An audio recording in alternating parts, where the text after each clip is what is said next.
صديقي يلي بتشخر بالليل وانت نايم، أول حاجة لازم تاخد بالك منها وضعية نومك. من فضلك نام على جنبك اليمين. معظمنا كمصريين عندنا دهون على الكبد بيبقى تحت ضلوعك اليمين، المعدة والقلب في الناحية الشمال.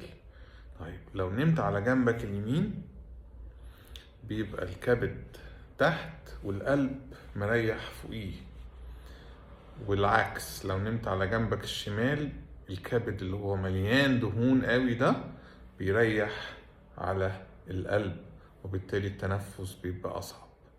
نام على جنبك اليمين ترتاح.